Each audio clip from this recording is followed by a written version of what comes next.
మనోజ్, నువ్వు నా బిడ్డవి. లక్ష్మీ ప్రసన్న, విష్ణువర్ధన్ బాబు, మనోజ్ కుమార్. నిన్ను ఎలా పెంచానురా నేను?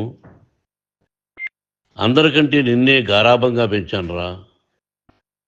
నీకే ఎక్కువ ఖర్చు పెట్టి చదివించాలని ప్రయత్నం చేశానురా. నువ్వు ఏది అడిగినా నేను నీకు ఇచ్చానురా. కానీ ఈ రోజున నువ్వు చేస్తున్న పని బిడ్డల గుండెల మీద తంతారంటారే, అలా తన్నేవరా. మనసు ఆవేదనతో కింగిపోతుందిరా. నేను మీ అమ్మ ఏడ్చుకుంటున్నావురా. జర్నలిజం ఉన్నది లేనిది, లేనిది ఉన్నట్టు రాస్తున్నారా. నువ్వు నన్ను కొట్టడం ఏంట్రా? నా బిడ్డ నన్ను తాకలా. ఇద్దరం ఘర్షణ పడ్డాం కొన్ని కారణాల వల్ల. ప్రతి ఫ్యామిలీలోనూ ఉంటాయిరా ఇవి. లేనివాడు ఎవరైనా ఉంటే ప్రపంచంలో ఒకరున్నారేమో, 1% ఉంటుందేమో. అటువంటి వాళ్ళ ఇంటికి వెళ్ళి కాళ్ళు గడిగి నిద్ర పూసుకోవచ్చు. భారత భాగవత రామాయణాలు చూశావు కదరా. ఏమిటిది? మీ అమ్మ ఎంత కుమిలిపోతుంది ఈ రోజున హాస్పిటల్ చేరింది. నీ వల్ల హాస్పిటల్ చేరుతాను. చూడు మనోజ్, నీకన్నీ ఇచ్చిన ఈ రోజున నువ్వు నా గుండెల మీద తనడమే కాకుండా అపకీర్తి తీసుకొచ్చావు. ఏదేదో రాశావు, ఏదేదో చెప్తున్నావు. కొంతమంది జర్నలిస్టులు ఉన్నది లేనిది, లేనిది ఉన్నట్టు రాసేవాళ్ళ తత్వం వాళ్ళకి. ఎందుకంటే టీఆర్పీ పెరగాలి. ఇది వాళ్ళ నైజం. మనం మార్చలేము. వాళ్ళందరి మీద మన కోర్టుకు వెళ్ళలేము. వాక్ స్వాతంత్రం అంటారు, ప్రజాస్వామ్యం అంటారు. ప్రజాస్వామ్యంలో కూడా కొన్ని హద్దులు ఉన్నాయి. ఇది నీకు తెలుసు అనుకున్నా. ఎంత మంచి నటుడివి నువ్వు. నీ భార్య మాటలు విని తాగుడుకు అలవాటు పడిపోయావు. వింటున్నావా మనోజ్? ఎవరిని నమ్మాలో ఎవరిని నమ్మకూడదో పరిస్థితి తీసుకొచ్చావు. విద్యాలయాలు ఎంత గొప్పవిరా. మనం 25% కులమతాలకు అతీతంగా ఫ్రీ ఎడ్యుకేషన్ ఇస్తున్నాంరా. క్యాస్ట్ అనేది తీసేశాను రా 92లో ప్రాస్పెక్ట్స్లో. నువ్వు చదువుకున్నావురా. అక్కడ చదువుకున్న బిడ్డలు ఐఏఎస్, ఐపీఎస్ అయ్యారురా. ఎంతోమంది గొప్పవాళ్ళు అయ్యారురా. నువ్వు నటుడుగా ఎంతో గొప్పవాడివి. తాగుడికి అలవాడబడి నువ్వు నీ భార్య ఇంట్లో బిహేవ్ చేస్తున్న విధానం ఆ భగవంతుడు సర్వేశ్వరుడు తెలుసు. భగవంతుడు చూస్తున్నాడు రా. నేను తప్పు చేసినా, నువ్వు తప్పు చేసినా, ఎవరు తప్పు చేసినా. ఎంత అవకాశం ఇచ్చావు మాట్లాడుకునేదానికి అందరికీ.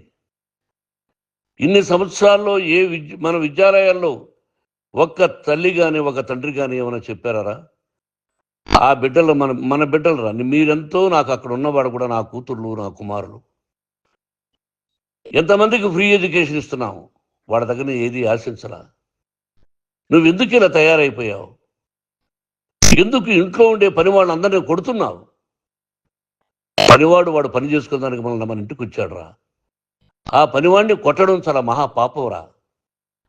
నేను వేరురా. నేను దండించడం వేరురా. నేను ఎవరిని ఆ చిన్న వాళ్ళని కొట్టి అజ్జేసి ఇచ్చేసి చేయలేదురా. సినిమా ఇండస్ట్రీలో మోహన్ బాబు కొడతాడు, తిడతాడు అంటే అది షూటింగ్లో జరిగి ఉండొచ్చేమో. కానీ ఇంట్లో ఉండి 10 సంవత్సరాల నుంచి 20 సంవత్సరాల నుంచి పనివాళ్ళు ఉన్నారు. నేను ఇంట్లో లేని సమయంలో వాళ్ళందరినీ కొట్టి వాళ్ళ ఫోన్ లాక్కొని ఒకడైతే చచ్చిపోవాలి. వాడు పోలీస్ కంప్లైంట్ ఇచ్చి ఉండొచ్చు. నేను వద్దు అని వాడిని బతిమాలాడు. పోలీస్ కంప్లైంట్ కూడా ఇవ్వలా. ఇంకైనా నువ్వు నీ భార్య మారి బయట ఉండండి రా అన్నాను నేను.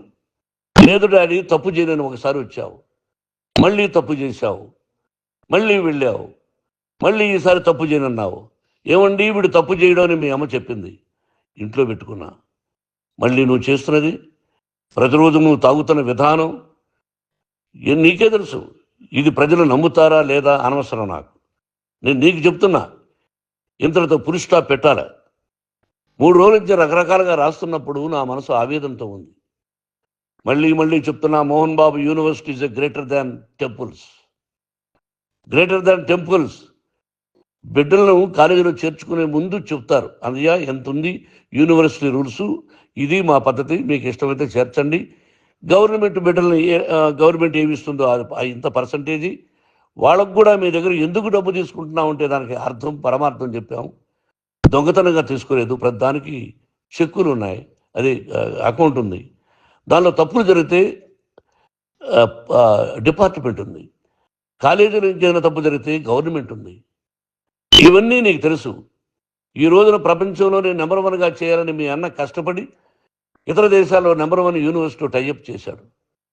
ఈ రోజు నువ్వు చేసిన విధానం ఏమిటి? నువ్వే ఒకప్పుడు నాకు ఇవి ఏమొద్దు, నేను యాక్టింగ్ అన్నావు. ఈ రోజున ఏం చేస్తున్నావు? విద్యాలయాలు మీద పడ్డావు. తల్లిదండ్రులు చాలా గొప్పవాళ్ళరా.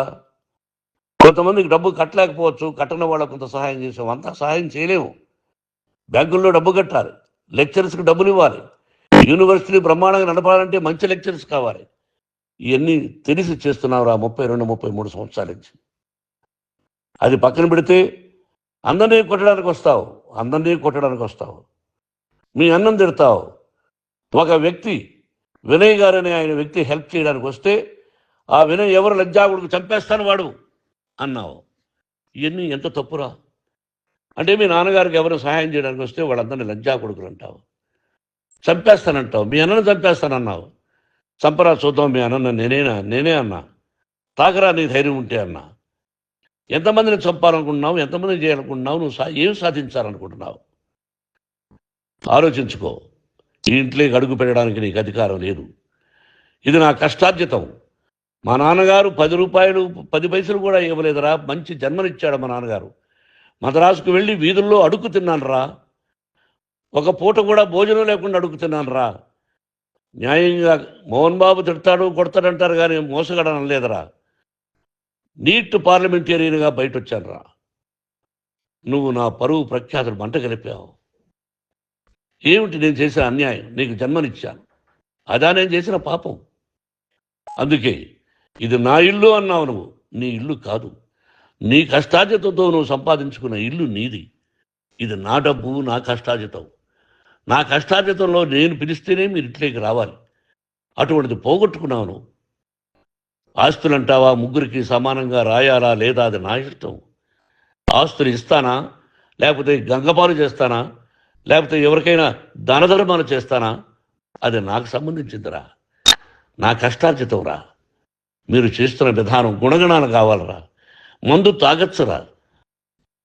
ఎంత తాగాలి? నేను కూడా 1 or 2 పెగ్స్ తీసుకుంటా. ఇది తప్పు కాదు, జనానికి తెలియాలి. నా డబ్బు ఇది. ఏ తాగి ఎవరిని కొట్లా, తాగి నేను తింటున్నా. అది ప్రజలకు అక్కర్లా. నేను తప్పు చేస్తేనే ప్రజలకు కావాలా. ఇవన్నీ ఉన్నాయిరా. ఇవన్నీ తెలుసుకో. జర్నలిస్ట్ సోదరులారా, మీకు నా గతాన్ని తెలుసు, నా భవిష్యత్తు, నేను ఎక్కడి నుంచి వచ్చాను కూడా మీకు తెలుసు. ఈ రోజున మీరు రాస్తున్న విధానం, నా బిడ్డ నన్ను కొట్టాడన్నారు. ఎంత తప్పు!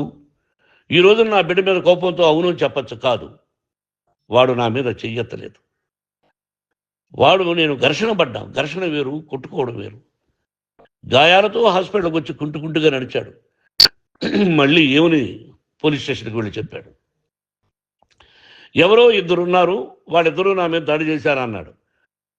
నా ఇంట్లో పనిచేస్తున్న వ్యక్తుల గురించి పోలీస్ స్టేషన్కి వెళ్ళి చెప్పవలసిన అవసరం అతనికి లేదు, హక్కు లేదు. పోలీస్ డిపార్ట్మెంట్ కూడా తెలుసుకోవాల్సిన విషయం. నా ఇంట్లో ఉండే వర్కర్స్ మీద నేను కంప్లైంట్ ఇవ్వాలి. నువ్వు పర్మిషన్ లేకుండా నా ఇంట్లోకి నువ్వు చొరబడి ఇల్లు నాదంటూ ఇంట్లో పనిచేస్తున్న వర్కర్స్ మీద కంప్లైంట్ ఇచ్చావు. అది ఎంతవరకు పోలీసు న్యాయమో రూల్సో చూద్దాం.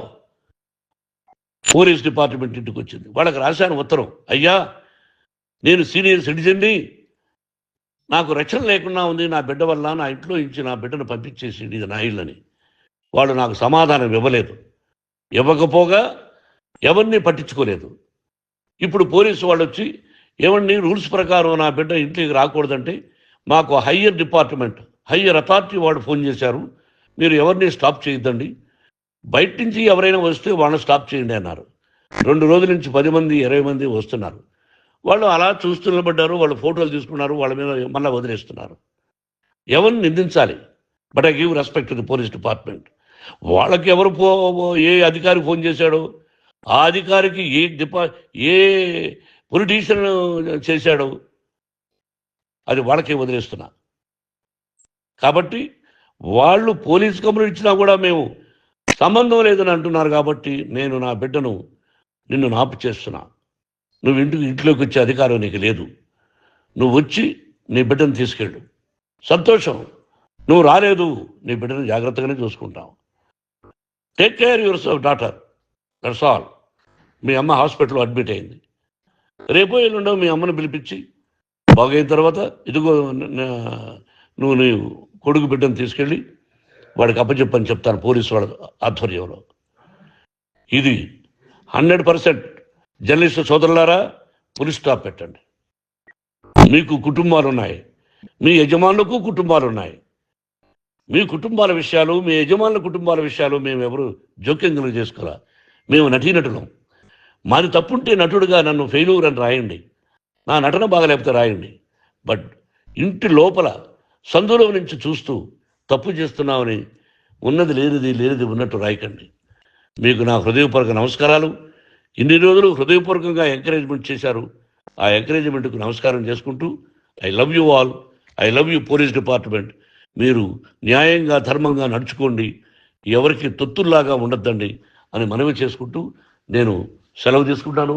Thank you very much for all the journalist. ఇక్కడ పులి స్టాప్ పెట్టండి. Thank you very much.